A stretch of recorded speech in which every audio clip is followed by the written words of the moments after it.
The vast, unforgiving expanse of the Pacific Ocean stretches endlessly in every direction, its surface a deceptive mirror of the sky above.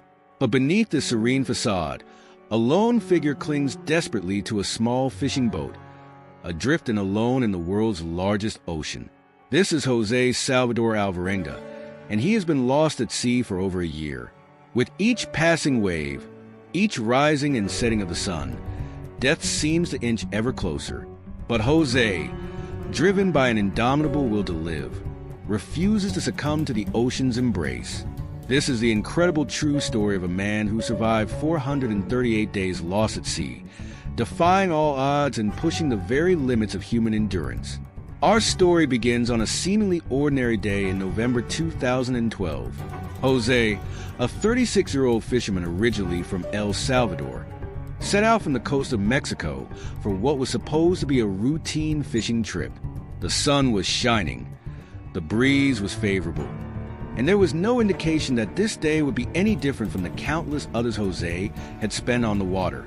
Little did he know that this ordinary expedition would turn into an extraordinary ordeal that would test his will to live like never before. José had been living in Mexico for years, working as a fisherman to support his family back in El Salvador.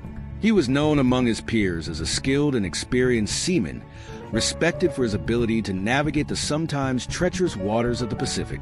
His weathered hands and sun-beaten face told the story of a man who had spent most of his life at sea, reading its moods and respecting its power.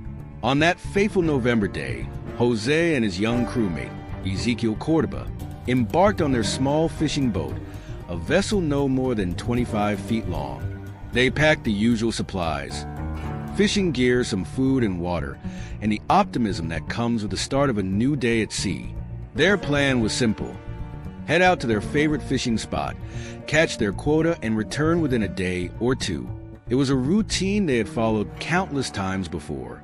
As they motored away from the coast, the shoreline of Mexico gradually receded into the distance.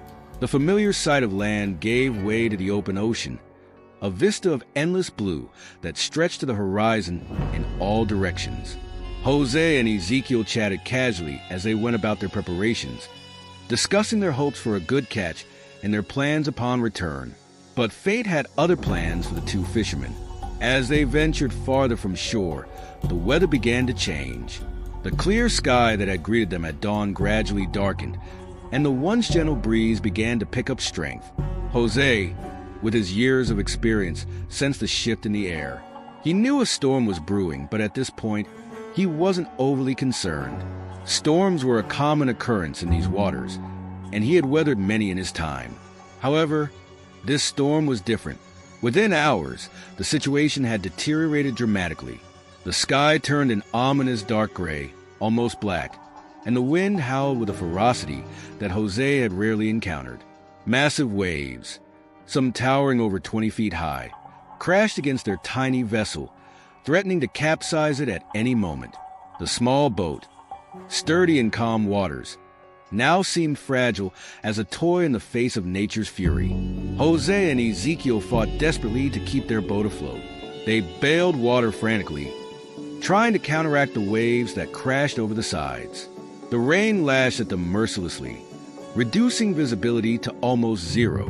In the chaos of the storm, a particularly violent wave smashed into the boat, ripping away their most precious possession, the outboard motor, their only means of propulsion.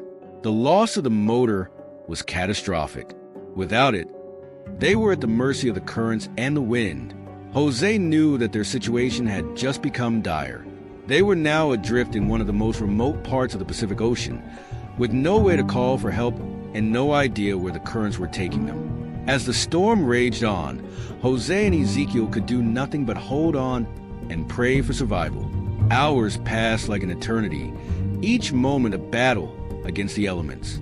When the storm finally subsided, leaving them battered and exhausted, a new reality set in. The coastline of Mexico had long since disappeared from view. They were surrounded by an endless expanse of blue, with no landmark in sight and no way to determine their position. The initial shock of their situation was overwhelming. José, despite his experience, felt a deep sense of dread settling in his stomach. He knew the vastness of the Pacific all too well, and the thought of being lost in its immensity was terrifying. Ezekiel, younger and less experienced, looked to José for guidance, his eyes wide with fear and uncertainty. José knew that their survival now depended on their ability to adapt quickly to this hostile environment. He took stock of their situation. They had no fresh water, limited food, and no means of navigation. The small boat, designed for short fishing trips, was ill-equipped for a prolonged stay at sea. But José was determined to survive, and he knew that giving in to despair would be a death sentence. Their first and most pressing challenge was finding a way to stay hydrated. With no fresh water on board, José and Ezekiel were forced to be creative. They began by collecting rainwater using whatever containers they could find: buckets, plastic bags, even cupped hands. Every drop was precious, and they rationed it carefully, knowing that dehydration could kill them long before starvation. In the early days of their ordeal, when rain was scarce, they resorted to drinking their own urine. It was a desperate measure, one that turned their stomachs, but José knew it could mean the difference between life and death. He encouraged Ezekiel, telling him stories of other survivors who had done the same. This decision, as unpalatable as it was, likely saved their lives in those critical first days adrift. Food was another critical concern. The meager supplies they had brought for their short fishing trip quickly dwindled. José realized that their survival would depend on his fishing skills.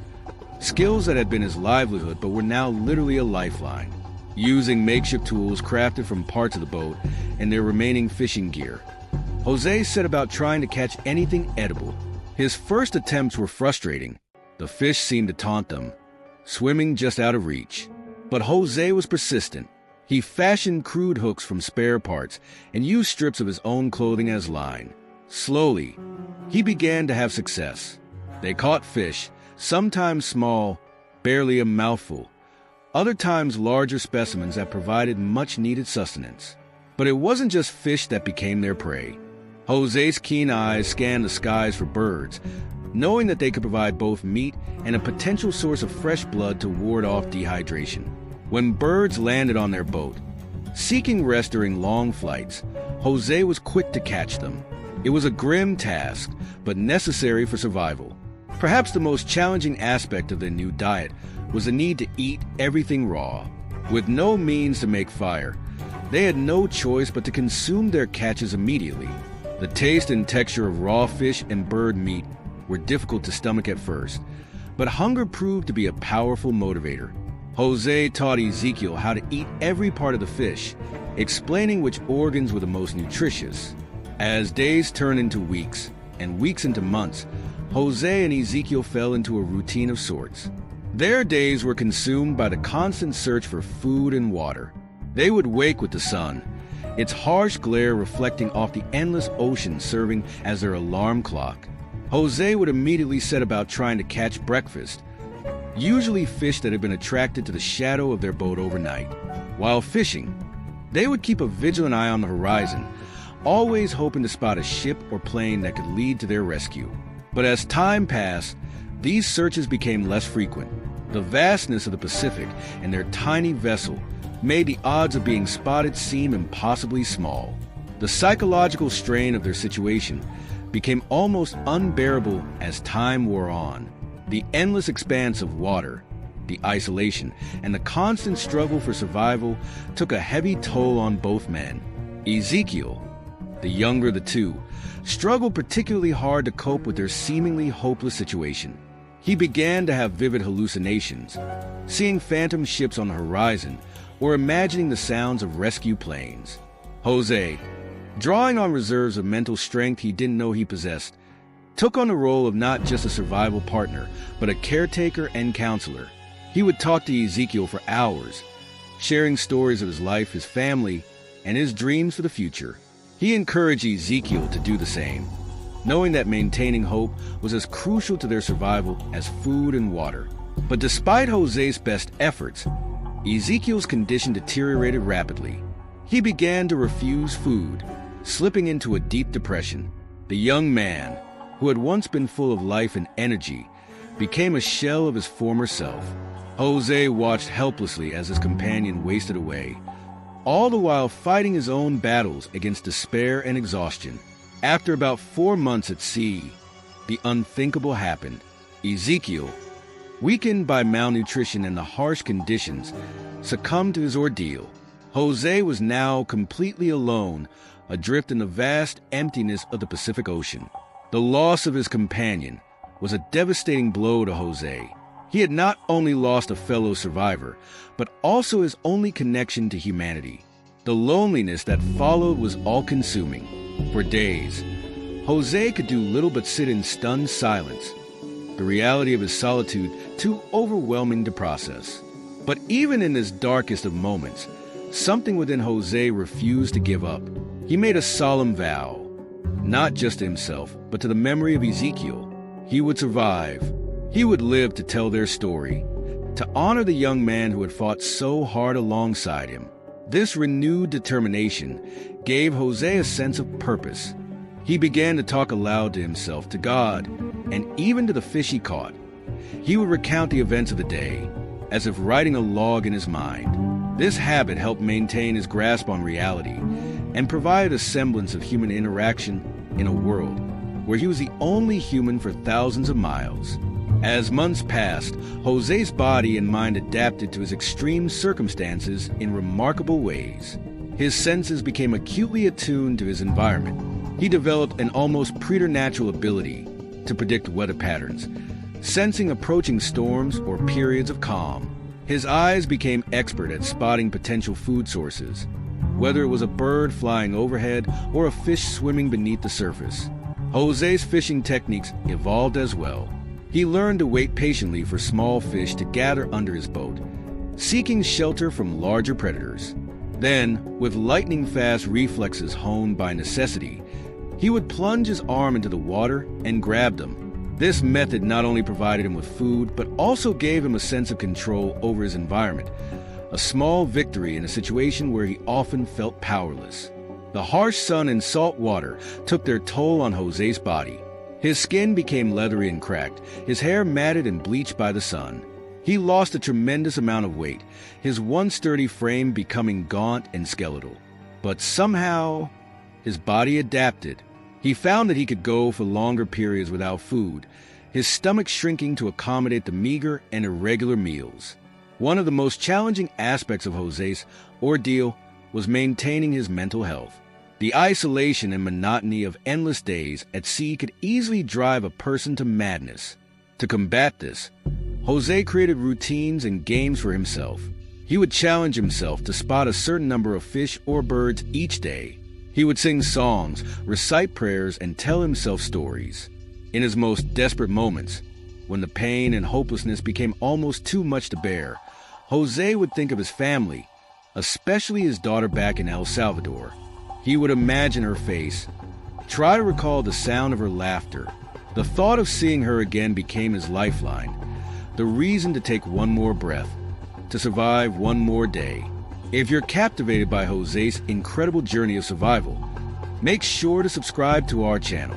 The story only gets more intense from here, and you won't want to miss a single moment of this extraordinary tale. As Jose's time at sea stretched into months, he faced countless near-death experiences. Storms would whip up without warning, threatening to overturn his small boat. There were times when waves as tall as buildings would loom over him, and Jose would brace himself, certain that this would be the end. But somehow, his little vessel always managed to crest the waves, staying afloat against all odds. Sharks were another constant threat. They would often circle his boat, their fins cutting through the water in a terrifying display. Jose learned to be extremely cautious when reaching into the water for fish, knowing that a moment's inattention could cost him a limb or his life. There were nights when he could hear the sharks bumping against the hull of the boat, the sound filling him with dread. The relentless sun was perhaps his most constant enemy. Day after day, it beat down on him, baking his skin and threatening to destroy his sanity. Jose fashioned makeshift shelters from anything he could find in the boat. Scraps of cloth, plastic sheets, even bits of debris he fished out of the ocean. These flimsy structures provided little relief. but they were better than nothing. Dehydration was a constant concern. Despite his best efforts to collect rainwater, there were periods of drought where José went days without a drop of fresh water. His lips would crack and bleed, his tongue would swell, and he would feel his strength ebbing away. In these moments, he would resort to drinking small amounts of seawater mixed with his own urine, a desperate measure that he knew could kill him if he drank too much. One particularly harrowing moment came about 10 months into his ordeal. A large cargo ship appeared on the horizon, and José felt a surge of hope unlike anything he had experienced since being lost at sea. He waved frantically, screaming at the top of his lungs until his throat was raw. He even managed to light a small fire, hoping the smoke would attract attention. But to his utter despair, the ship passed by without noticing him, disappearing over the horizon and taking with it his hopes of rescue. The despair that followed this near rescue was almost unbearable. For days afterward, José could barely bring himself to eat or drink. He questioned the point of his continued struggle for survival. But even then, something deep within him refused to give up. He told himself that if one ship had passed, others would come. He just had to stay alive long enough to be found. As his journey stretched on, José's existence became a blur of endless blue horizons, searing sun and starlit nights. He lost all sense of time, the days blending into one another in a haze of routine and survival. His world shrank to the confines of his small boat, yet paradoxically, he felt more connected to the vastness of nature than ever before. He began to notice patterns in the ocean and sky that he had never appreciated before. The way the color of the water changed with the weather, the subtle shifts in wind direction that preceded storms, the habits of the fish and birds that became his unwitting companions. He developed a deep respect for the ocean, seeing it not as an enemy, but as a complex, living entity that demanded respect and understanding. José's diet, while monotonous, had become surprisingly varied. In addition to fish and birds, he occasionally caught sea turtles, which provided a feast that could sustain him for days. He learned to eat every part of his catches, including eyes, organs, and bones, knowing that each part contained valuable nutrients. He even found ways to eat jellyfish, carefully avoiding their stinging tentacles to get at the protein-rich bodies. One of the most challenging aspects of José's ordeal was the lack of fresh water. He became an expert at predicting rain, reading the clouds and wind patterns to anticipate when he might have a chance to replenish his meager water supply. He developed an ingenious system of tarps and containers to maximize his water collection during rainstorms. Every drop was precious, and he guarded his water supply zealously. As months turned into a year, and then more, José's body underwent remarkable changes. His skin, once burned and blistered by the sun, gradually toughened into a leathery armor. His hair grew long and matted, bleached almost white by the sun and salt. His beard reached down to his chest, tangled and unkempt. He lost a tremendous amount of weight, his once sturdy frame becoming gaunt and wiry. But these physical changes were nothing compared to the mental and emotional transformation José underwent. The constant struggle for survival, the isolation, and the sheer magnitude of his ordeal reshaped his psyche in profound ways. He developed a patience and resilience that bordered on superhuman. Hours would pass as he sat motionless, waiting for the perfect moment to catch a fish or bird. He also developed a deep spiritual connection to his environment. José had always been a religious man, but his faith took on new dimensions during his time at sea. The vastness of the ocean and sky, the rhythm of the waves, and the daily struggle for survival brought him face to face with his own mortality and the profound mysteries of existence.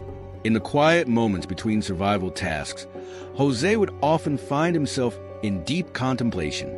He began to see his ordeal not just as a cruel twist of fate, but as a profound spiritual journey. The ocean became his cathedral, the stars his guiding lights, and the endless horizon a metaphor for the infinite possibilities of the human spirit. José started each day with a prayer of gratitude.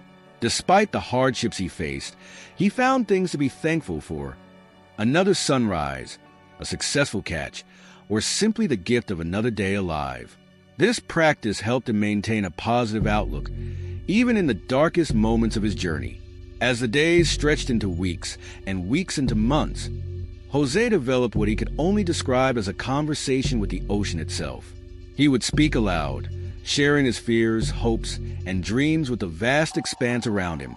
Sometimes he felt as if the sea responded, a suddenly calmer wave, a school of fish appearing just when he was at his hungriest, or a cooling breeze on a scorching day. This spiritual awakening gave José a new perspective on his situation. Instead of seeing himself as a victim of circumstance, he began to view his ordeal as a unique opportunity for growth and self-discovery. He reflected on his life before being lost at sea, his relationships, his choices, his priorities. In the unforgiving crucible of survival, José found clarity about what truly mattered to him. He thought often of his family, especially his daughter. The memory of her face became both a source of pain and motivation. José made a promise to himself and to God that if he survived, he would be a better father, a better man. He vowed to cherish every moment with his loved ones and to live a life of purpose and gratitude. As his time at sea stretched on, José's mind began to play tricks on him. The line between reality and imagination blurred. There were days when he could swear he heard voices calling to him from across the waves, or saw phantom ships on the horizon. These hallucinations were both terrifying and alluring. A part of him knew they weren't real, but another part desperately wanted to believe in them. To combat these mental challenges, José developed a strict routine. He would wake with the sun, spend the morning fishing and maintaining his boat, rest during the hottest part of the day, then fish again in the evening. As night fell, he would look up at the stars, trying to navigate and gain some sense of where he might be drifting. This routine became his anchor to reality. No matter how difficult things got, no matter how tempting it was to give in to despair or delusion, José clung to his routine like a lifeline. It gave structure to his days and purpose to his actions, helping him maintain his sanity in an insane situation. One particularly challenging aspect of José's journey was the profound loneliness he experienced. After the loss of his companion Ezekiel, José went months without any human contact. The silence was often deafening, broken only by the sounds of the sea and his own voice. To combat this isolation, José began to create imaginary companions. He would hold lengthy conversations with these figments of his imagination, discussing everything from survival strategies to philosophical questions about life and existence. While a part of him knew these companions weren't real, they provided much-needed mental stimulation and a sense of connection. José also found companionship in the wildlife around him. He began to recognize individual fish that would follow his boat for days at a time. He named them, spoke to them, and even developed a sense of kinship with these silent companions. Birds that landed on his boat became temporary friends, and he found himself looking forward to their visits, brief as they were. As his journey approached the one-year mark, José's body had adapted to his harsh environment in remarkable ways. His senses had sharpened to an almost superhuman degree. He could sense approaching storms hours before they hit, predict the movement of fish beneath the waves, and navigate by the stars with an accuracy that would have amazed even the most experienced sailors. His physical appearance had changed dramatically. His once muscular frame had become lean and wiry. His skin darkened and weathered by constant exposure to the elements. His hair and beard had grown long and matted, bleached almost white by the sun and salt. To anyone who might have seen him, José would have appeared more like a sea spirit than a man. But perhaps the most profound changes were happening inside José's mind. The constant struggle for survival, the isolation, and the sheer magnitude of his ordeal had reshaped his psyche in ways he couldn't fully comprehend. He found himself thinking in ways he never had before, seeing connections and patterns in the world around him that had previously been invisible. José began to view time differently. The concept of hours, days, and weeks lost meaning. Instead, he measured time by the rhythms of nature, the movement of the sun and stars, the patterns of fish and bird migrations, the subtle changes in the ocean currents. This new perception of time gave him a sense of timelessness, as if he had always been, and would always be adrift on this endless sea. As his second year at sea began, José faced perhaps his greatest challenge yet, maintaining hope. The initial shock and fear of his situation had long since faded, replaced by a grinding, day-to-day struggle for survival. The possibility of rescue, once a constant thought, had become a distant dream. In these dark moments, José would often think back to his life before being lost at sea. He reflected on the choices that had led him to this point. The decision to become a fisherman, to leave his home in El Salvador for Mexico, to go out on that fateful day despite the warning signs of bad weather. But rather than bitter regret, José found a sense of acceptance. Each choice, each step of his journey, had brought him to this moment, and he chose to believe that there was meaning in his suffering. José's faith, which had always been an important part of his life, took on new dimensions during this time. He began to see his ordeal as a test of faith, a trial by fire that would either break him or forge him into something stronger. He prayed constantly, not just for rescue, but for understanding, for the strength to endure whatever challenges lay ahead. In his prayers, José often found himself bargaining with God. He made countless promises to be a better man, to dedicate his life to helping others, to never take a moment for granted if he were to survive. These promises became a source of strength, giving him a reason to keep fighting even when all seemed lost. As the days continued to pass, José's boat, which had been his only shelter and means of survival, began to show serious signs of wear. The constant exposure to sun and salt water had taken its toll, and José found himself spending more and more time patching leaks and making repairs. He knew that if his boat were to fail, it would mean certain death. This new threat forced José to become innovative in ways he never thought possible. He scavenged every part of the boat for materials, repurposing everything he could find. Old fishing lines became sutures for patching holes. Plastic containers were melted down to create waterproof seals. Even his own hair, long and matted, was used as fibers to reinforce weak spots in the hull. The process of maintaining his boat became a metaphor for José's own struggle to maintain his physical and mental health. Just as he patched the leaks in his vessel, he found ways to patch the holes in his own psyche, using meditation, prayer, and sheer force of will to keep himself from sinking into despair. As his time at sea stretched into months, then years, José's perception of the ocean underwent a profound shift. What had once been a terrifying, hostile environment slowly became something akin to home. He began to read the moods of the sea, like one might read the expressions on a friend's face. He knew when the ocean was angry, playful, or calm, and he learned to adjust his behavior accordingly. This deep connection with his environment led José to develop an almost uncanny ability to predict weather patterns. He could sense approaching storms hours or even days in advance, giving him time to prepare and hunker down. This skill saved his life more than once, allowing him to survive tempests that might have otherwise claimed him. José's diet, while monotonous, had become surprisingly varied over time. In addition to fish, he learned to catch and eat a wide variety of sea creatures, from small sharks to sea turtles, and even jellyfish when other food was scarce. He developed techniques for catching seabirds that landed on his boat, though he always felt a pang of guilt when he had to kill these visitors for food. Perhaps the most challenging aspect of José's diet was the need to consume everything raw. With no means to make fire, he had no choice but to eat his catches immediately, often while they were still alive. This was psychologically difficult at first, but hunger and the need for survival eventually overcame his aversion. Water remained his most precious resource. José became an expert at collecting and storing rainwater, using every container he could find. He also learned to extract moisture from the fish he caught, squeezing their flesh to collect every precious drop of liquid. In times of extreme drought, he resorted to drinking small amounts of seawater mixed with his urine, a dangerous practice, but one that he credited with saving his life on more than one occasion. As the seasons changed and his second year at sea wore on, José found himself facing new challenges. The physical toll of his ordeal was becoming increasingly apparent. His teeth, weakened by his diet and the constant exposure to salt water, began to loosen and fall out. His vision, strained by the constant glare of sun on water, started to deteriorate.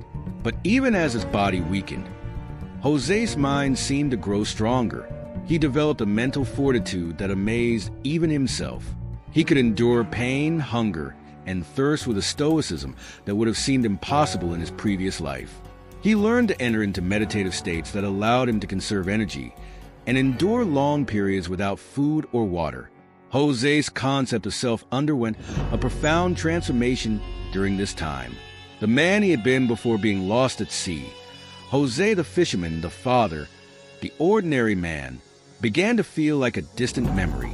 In his place was a new José, a survivor, a man tested by the sea and forged in the crucible of solitude and struggle. This new sense of self brought with it a strange mix of emotions.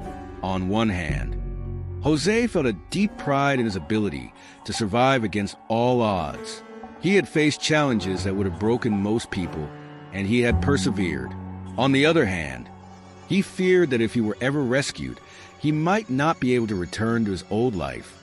How could he explain what he had been through to people who had never faced such extremes? As his ordeal stretched on, José began to have vivid dreams of rescue. In these dreams, he would see ships on the horizon, planes flying overhead, or distant islands appearing out of the mist. The dreams were so real that he would often wake with a cry of joy, only to find himself still alone on the vast ocean. These moments of dashed hope were perhaps the most difficult to bear. But even in the face of constant disappointment, José refused to give up. He developed a mantra that he would repeat to himself in his darkest moments. As long as I am alive, there is hope. This simple phrase became his lifeline, a reminder that no matter how dire his situation seemed, as long as he drew breath, there was a chance for survival and rescue. As José's time at sea approached the 400-day mark, he began to notice subtle changes in the ocean around him. The water temperature shifted, and he observed different species of fish than he had seen before. Though he had no way to confirm it, José sensed that he had drifted into a different part of the Pacific Ocean. This realization brought with it a mix of fear and hope. On one hand, he worried that he might be moving further away from shipping lanes and potential rescue. On the other hand, the change in his surroundings gave him a renewed sense of movement and purpose. He was not simply drifting in circles, but continuing on a journey to an unknown destination. It was around this time that José experienced one of the most profound moments of his entire ordeal. On a calm, clear night, as he lay on his back looking up at the stars, he was struck by a sudden and overwhelming sense of his own insignificance in the face of the universe's vastness. But rather than feeling frightened or depressed by this realization, José felt a deep sense of peace and connection to something greater than himself. In that moment, José understood that his survival was not just about him. His story, should he live to tell it, could serve as an inspiration to others facing their own struggles. This sense of purpose gave him renewed strength and determination. He was no longer just surviving for himself, but for all those who might learn from his experience. As his journey continued, José's body and mind continued to adapt in remarkable ways. His eyesight, which had been strained by the constant glare of sun on water, developed an incredible sensitivity to light and movement. He could spot tiny fish beneath the waves or distant birds in the sky long before a normal person would have noticed them. His sense of hearing also became extraordinarily acute. José could hear the subtle changes in the sound of the waves that indicated an approaching storm or the presence of a large school of fish nearby. This heightened awareness of his environment became crucial to his survival, allowing him to anticipate and prepare for changes in weather or opportunities for food. José's sense of time continued to shift and warp. Days blended into weeks, and weeks into months, with little to differentiate them. He began to measure time not by hours or days, but by the cycles of the moon, the migrations of birds and fish, and the subtle changes in the ocean currents. As he approached his second year at sea, José's thoughts turned increasingly to the possibility that he might never be rescued. He began to contemplate the idea that the rest of his life might be spent on this small boat, drifting endlessly across the Pacific. Rather than despair at this thought, Jose found himself accepting it with a strange sense of calm. He started to view his boat not just as a vessel, but as a tiny, self-contained world. He organized his meager possessions with great care, creating specific areas for sleeping, fishing, and contemplation. He even began to decorate his boat, using bits of debris fished from the ocean to create simple art pieces. These small acts of creation and organization helped Jose maintain a sense of control and purpose in his otherwise chaotic existence. Jose's relationship with the wildlife around him deepened during this time. He began to see the fish, birds, and even the sharks that occasionally circled his boat not as potential food or threats, but as fellow travelers on life's journey. He would often speak to them, sharing his thoughts and fears as if they could understand. One day, a pod of dolphins began to follow his boat.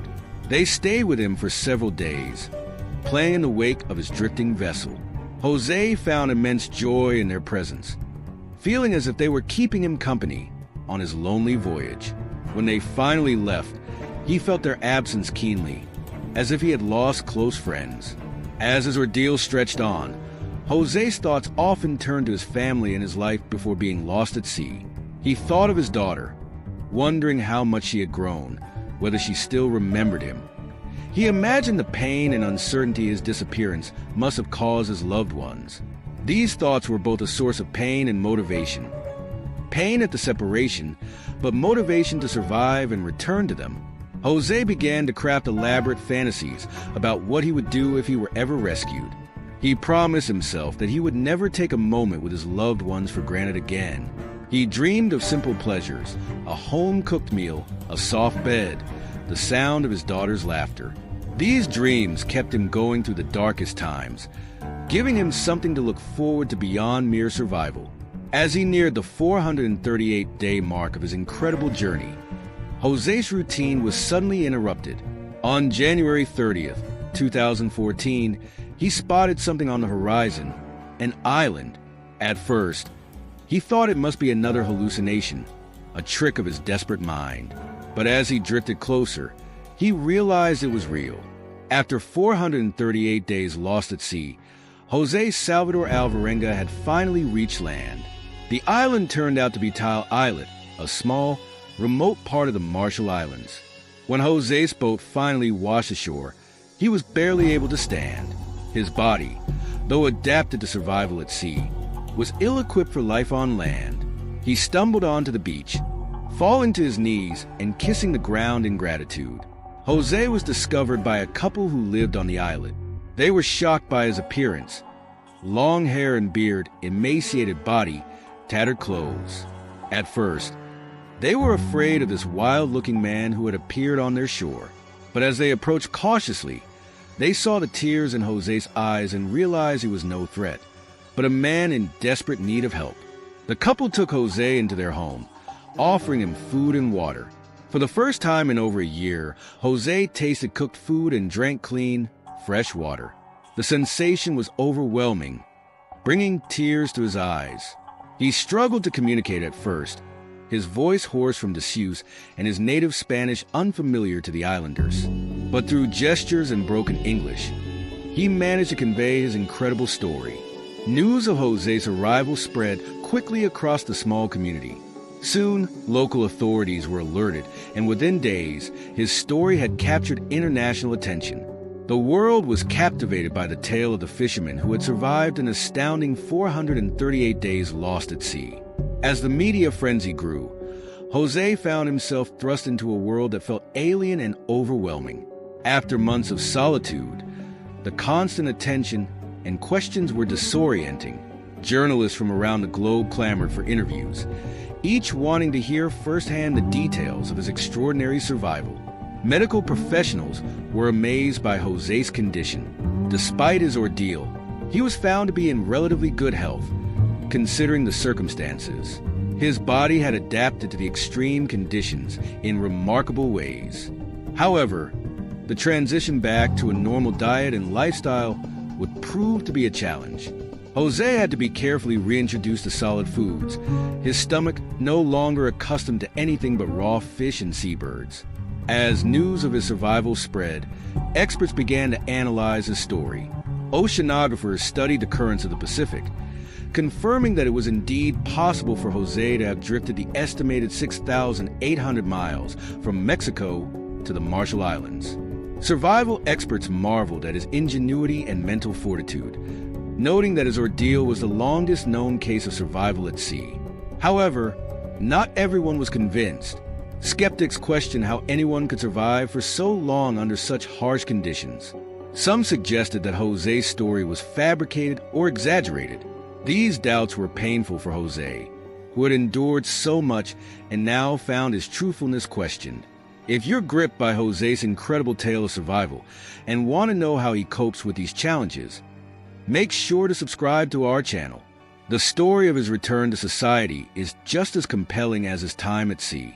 Despite the skepticism, José remained steadfast in his account.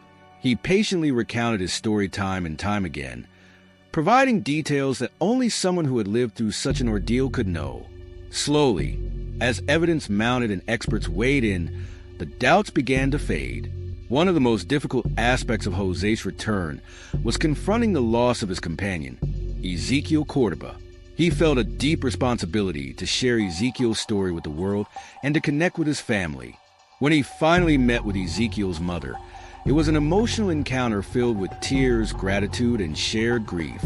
As the initial media frenzy subsided, José faced the daunting task of reintegrating into society. The world had changed in the nearly 15 months he had been lost at sea. Technology had advanced, political landscapes had shifted, and life had moved on without him. Even simple tasks like using a telephone or watching television felt strange and overwhelming. Perhaps the most challenging aspect of his return was reconnecting with his family. When José finally reunited with his daughter, now a teenager, it was a moment of indescribable emotion. She had grown so much, and he had missed so many important moments in her life. Rebuilding their relationship would take time and patience. José's return to El Salvador was met with a hero's welcome. He was celebrated as a national symbol of resilience and hope. The government honored him, and his story became a source of pride for many Salvadorans. However, this attention brought its own challenges. José, who had spent so long in isolation, now found himself constantly in the public eye. The psychological impact of José's ordeal became increasingly apparent in the months following his rescue. He suffered from post-traumatic stress disorder, experiencing vivid nightmares and flashbacks to his time at sea. The sound of waves or the smell of fish could trigger intense anxiety. He worked with therapists to process his experiences and develop coping mechanisms. One of the most surprising challenges José faced was adapting to sleeping on land. After so long being rocked to sleep by the ocean waves, he found it difficult to rest on a still bed. For months, he would often sleep on the floor, finding comfort in the hard surface that more closely resembled the bottom of his boat. José's diet also required significant adjustment. After surviving on raw fish and seabirds for so long, his body struggled to process normal foods. He worked with nutritionists to slowly reintroduce a varied diet, but he found that he had developed aversions to certain foods, particularly anything that reminded him of his time at sea. As he adjusted to life back on land, José grappled with feelings of guilt. He questioned why he had survived when Ezequiel had not. This survivor's guilt was compounded by the knowledge that other fishermen had been lost at sea and never returned. He often wondered why he had been granted this second chance at life when others had not been so fortunate.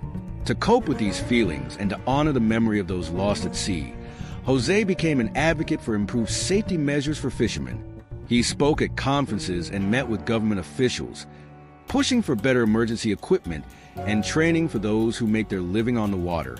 José also found that his experience had given him a unique perspective on life and survival.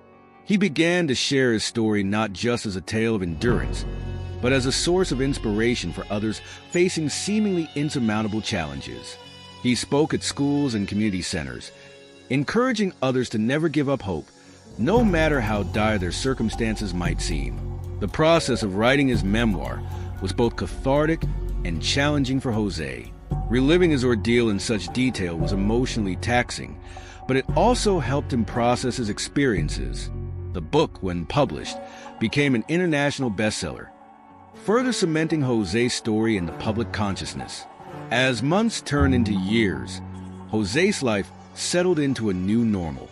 He never returned to commercial fishing, the trauma of his experience too deeply ingrained. Instead, he found work as a motivational speaker and advocate for ocean safety. His unique perspective and incredible story of survival continued to captivate audiences around the world. However, the impact of his ordeal never fully left him. José continued to feel most at peace near the ocean, drawn to the very force that had nearly claimed his life. He would often sit on the beach for hours, gazing out at the horizon, his mind drifting back to those long days and nights alone on the vast Pacific. José's relationship with food remained complex. While he had readjusted to a normal diet, he maintained some of the habits formed during his time at sea. He was meticulous about never wasting food, and he kept emergency rations stored in his home at all times. The abundance of food available on land still sometimes overwhelmed him, a stark contrast to his desperate struggle for sustenance at sea. One of the most profound long-term effects of José's ordeal was his altered perception of time. After spending so long measuring time by the sun and stars, he found the rigid schedules of modern life difficult to readjust to. He often felt out of sync with the world around him, operating on a different wavelength than those who had never experienced such a disconnection from society. José's faith, which had been a crucial factor in his survival, remained a central part of his life. He became more involved in his local church, feeling a deep need to give thanks for his survival and to help others strengthen their own faith. He often spoke about the spiritual experiences he had at sea, describing how he had felt a profound connection to something greater than himself. The environmental impact of his ordeal also left a lasting impression on José. Having seen firsthand the amount of debris floating in the ocean, he became a passionate advocate for marine conservation. He participated in beach cleanups and spoke out against plastic pollution, using his platform to raise awareness about the health of the world's oceans. José's story also had a significant impact on the scientific community. Researchers in fields ranging from psychology to marine biology found his case fascinating. Studies were conducted on the physiological changes his body had undergone, providing valuable insights into human adaptation and survival. Psychologists analyzed his mental strategies for coping with extreme isolation, using this information to help others in similar situations. As years passed, José found himself becoming a bridge between two worlds. He had experienced something that few could comprehend, yet he lived among those who had never known such extreme circumstances. This unique perspective allowed him to appreciate the small joys of life in a way that many take for granted. A warm meal, a soft bed, the company of loved ones. These simple pleasures never lost their luster for José. Despite the challenges of reintegration, José never regretted his survival. Each day was a gift, a bonus that he had snatched from the jaws of death. He lived with an intensity and gratitude that inspired those around him, a living testament to the resilience of the human spirit. As José's story spread, it began to take on almost mythical proportions. He became a symbol of hope for many, a real-life example of the extraordinary strength that lies within ordinary people. Books were written about him, documentaries were filmed, and his story was adapted for the big screen. Through it all, José remained grounded, never forgetting the harsh lessons learned during his time at sea. One of the most rewarding aspects of José's post-rescue life was the opportunity to help others. He established a foundation to assist the families of fishermen lost at sea, providing both financial support and counseling. This work gave him a sense of purpose and helped alleviate some of the guilt he felt over his own survival. José's experience also had a significant impact on maritime laws and regulations. His case was studied by coast guards and naval organizations around the world, leading to improvements in search and rescue protocols. Emergency equipment on fishing vessels was upgraded, and training programs were enhanced to better prepare fishermen for worst-case scenarios. As he aged, Jose found that his connection to the sea never diminished. He would often take long walks on the beach, feeling a sense of peace as he gazed out at the horizon. The ocean, once his prison, had become a source of solace and reflection. He understood its dangers better than most, but he also recognized its beauty and power in a way that only someone who had been at its mercy could. Jose's story continued to evolve long after his rescue. Each retelling brought new insights, both for him and for those who listened. He found that sharing his experience was not just about recounting the past, but about continuously learning from it. Every time he spoke about his ordeal, he discovered new depths to his own resilience and new lessons to be gleaned from his survival. In the end, Jose Salvador Alvarenga's 438 days lost at sea became more than just a tale of survival. It was a testament to the indomitable human spirit, a reminder of the preciousness of life, and an inspiration to millions around the world. His journey across the Pacific Ocean was not just a physical odyssey, but a profound exploration of the limits of human endurance and the depths of the human soul. As we reflect on Jose's incredible journey, we're left with a sense of awe at the resilience of the human spirit and the mysterious ways of fate. Jose Salvador Alvarenga went to sea as a simple fisherman and returned as a legend, his story etched forever in the annals of human endurance. His journey across the Pacific Ocean was not just a test of survival, but a profound odyssey of the human soul, reminding us all of the extraordinary strength that lies within each of us. Yendi,